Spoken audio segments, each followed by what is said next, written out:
As you know, this is the page of phonemic awareness and vocabulary introduction. यहाँ हम letters, sound, letter name और उसकी vocabulary का introduction देते हैं और साथ साथ ऐसे अल्फाज का तारुफ करवाते हैं, ऐसे अल्फाज की लिसनिंग और स्पीकिंग करवाते हैं जिनकी बिगिनिंग साउंड स हो या वो उस लेटर के अराउंड हो जो हम सिखा रहे हैं. So this is the title, let's save sparrow from strong snake. Save sparrow from strong snake. Save sparrow from strong snake. इस तरह हमने बच्चों को सेव और स्ट्रॉन्ग का न्यू वर्ड दिए जिनकी मदद से बच्चे जो हैं लेटर साउंड की प्रैक्टिस करेंगे. हमने लेटर नेम बताना है और उसकी साउंड बतानी है. इसके लिए आप लेटर को बोर्ड पर लिख सकते हैं या किताब पर भी दिखा सकते हैं. आप बच्चों से कहिए, this is letter S. The name of the letter is S and the sound is S. Name of the letter is S and the sound is S. Name of the letter is S and the sound is S.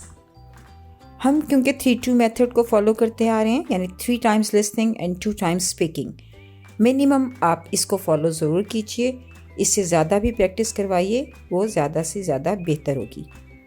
तो आप 2 मरतबा बच्चों से speaking करवाइए कि the name of the letter is S and the sound is. उसके बाद हमारा मकसद वोकेबलरी इंट्रोडक्शन देना है और इसके लिए हम इस बुक में जिस मेथड को फॉलो कर रहे हैं वो है वर्ड्स राइम, यानी वोकेबलरी राइम. इसमें भी हम स्नैक और स्पैरो की राइम बच्चों को याद करवाएंगे और बच्चों से कहेंगे कि वो पूरे वीक इस राइम को रिपीट करें ताकि उनकी जो लेटर एस की साउंड प्रैक्टिस हो वो ज़्यादा से ज़्यादा हो, सेंटेंस की स्पीकिंग उनकी इम्प्रूव हो और सेंटेंस लिसनिंग भी बेहतर हो. बच्चे इसकी मदद से सेंटेंस स्ट्रक्चर भी सीखते हैं. So the rhyme is, the sparrow and snake in the park, one in the light, one in the dark.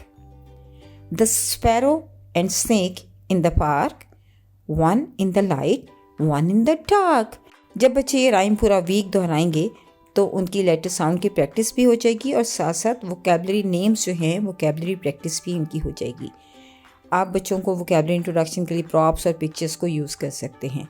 इस तरह हमने पेज नंबर 85 मुकम्मल कर लिया.